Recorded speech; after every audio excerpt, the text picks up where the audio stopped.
Monsieur Hamoudi, bonjour. Bonjour. Qu'est-ce qui est la cause principale de la rupture des relations entre l'Algérie et le Maroc, selon vous?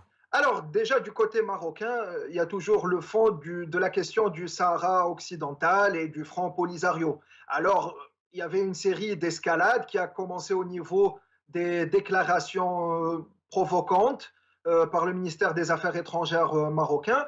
Puis cette escalade s'est transformée en un jeu, une espèce de ping-pong, donc des déclarations marocaines suivies de déclarations algériennes. Ensuite, ces provocations se sont transformées en hostilités à partir du 14 juillet, c'est 2021, c'est une date qu'on peut retenir, parce que lors d'une réunion des pays non alignés, le Maroc a produit un document officiel faisant valoir le droit des Amazirs kabyles à, à l'autodétermination, ce qui est quelque chose de complètement inacceptable pour l'Algérie et curieuse parce que même le royaume marocain opprime les Amazirs chez lui. Donc du côté algérien, la motivation est aussi la gestion d'une crise politique interne parce qu'on sait que le régime militaire algérien subit une vague de protestations inédite, c'est le Hirak, une vague de démocratisation populaire, une volonté en tout cas. Et donc, l'objectif premier de la junte militaire, c'est de sortir de cette crise. Alors, comment elle va faire? Elle va essayer de créer un ennemi intérieur, plus un ennemi extérieur, puis en les connectant. Ce qu'elle va faire, donc, elle va cibler des mouvements algériens minoritaires, voire éphémères. Rapidement, je peux l'expliquer pour bien faire comprendre. Il y a le mouvement séparatiste qui est le MAC, le mouvement pour l'autonomie de la Kabylie, c'est un mouvement amazigh minoritaire mais autonomiste, donc qui n'est pas national. Et le deuxième, c'est un mouvement d'islamistes, c'est un mouvement islamiste, c'est Rachad. Donc, mais il n'a pas une présence réelle, c'est vraiment éphémère, c'est sur des youtubeurs un peu lascar avec des fatwas des pays de Golfe. Donc, ceux-là,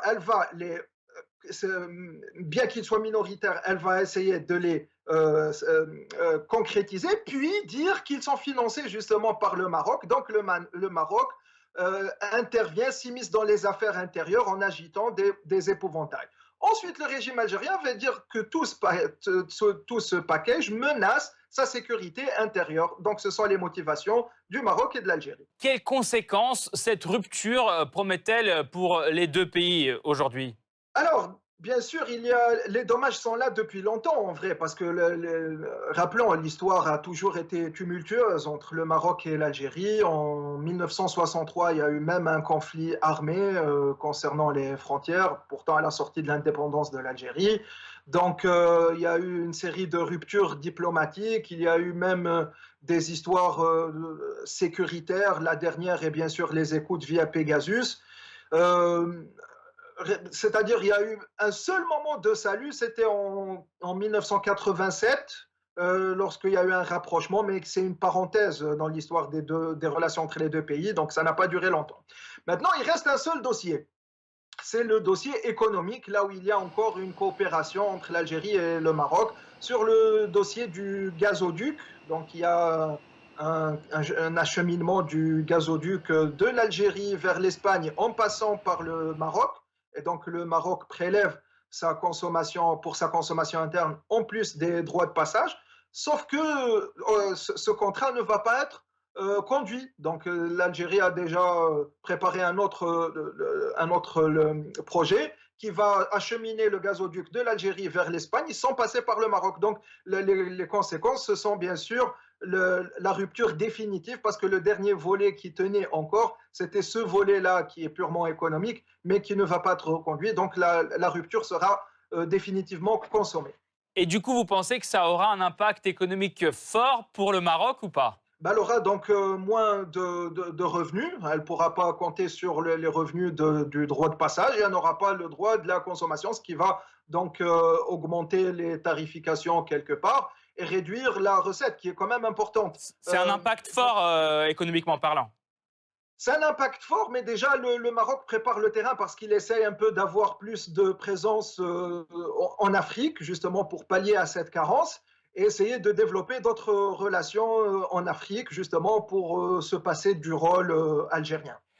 Peut-on dire que le Maroc a en quelque sorte battu l'Algérie diplomatiquement avec la décision des États-Unis de reconnaître la souveraineté de Rabat sur le Sahara occidental? Alors, bien sûr, le Maroc a marqué des points, mais la question est un peu plus complexe quand on y voit plus précisément, puisqu'il y a une autre donnée importante qui est le droit international. Donc, on sait qu'il y a une mission onusienne pour organiser un référendum au Sahara occidental. C'est la mission, la MINURSO. Et il y a aussi un envoyé spécial qui est d'ailleurs le russe Alexander Ivanko. Il y a aussi des réalités anthropologiques de terrain qui font que c'est très difficile. Donc le fameux deal de Trump, qui était la normalisation via les accords d'Abraham, en contrepartie de la reconnaissance de la souveraineté du Maroc sur le Sahara occidental, elle n'impose pas, elle n'instaure pas du moins un fait accompli. Les choses sont un peu plus complexes. Et on va dire que le Maroc a marqué des points, mais ça ne lui permet pas de crier victoire. En termes géostratégiques, quelles seraient les répercussions de la rupture sur la région tout entière? Oui, très bonne question. C'est la fragilisation. Donc, le Nord-Africain devient désormais de plus en plus une zone à risque. En fait, plus précisément, c'est les voisins qui vont payer les pots cassés parce que surtout la Libye et la zone Sahel, puisque finalement, les rapports entre l'Algérie et le Maroc, on l'avait dit, n'ont jamais été au bon fixe. Donc, ce sont les voisins qui vont payer. On sait que la Libye cherche un peu, elle essaye de frôler un chemin vers la stabilité, mais tant bien que mal, le chemin est très difficile. Et pour essayer de réussir, elle doit compter sur ce qu'on appelle le voisinage, donc les pays du Nord africain. Sauf que maintenant, pour faire face à la concurrence des puissances internationales, elle ne peut compter ni sur le Maroc, ni sur l'Algérie, ni sur la Tunisie autant qu'un seul bloc. C'est-à-dire, il n'y a pas de voisinage, ce qui fait que la Libye sera livrée à elle-même, à elle seule, et donc elle sera sujet aux pressions internationales, sujet aux rapports de force entre les hégémons et entre les forces moyennes qui essayent d'être plus expansionnistes. Donc ici, c'est bien sûr la Libye se trouve dans une mauvaise posture. Entre le conflit marocain et libyen, et algérien, c'est la Libye qui paye le prix. Reste aussi le Sahel, parce que le Sahel va s'affaiblir encore plus parce que les données changent. Il y a un petit recul français parce qu'à l'échelle, on a vu, il y a eu un retrait de Sahel, mais en fait sous une autre forme. Il reste une présence sous une autre forme. Mais il y a aussi une présence turque, il y a une potentielle présence russe. Donc la zone va être encore une fois dans le flou. Et elle paye le prix parce que ce sont des régimes fragilisés, ce sont des régimes qui n'ont pas d'assises citoyennes nettes. Merci beaucoup, monsieur Hamoudi.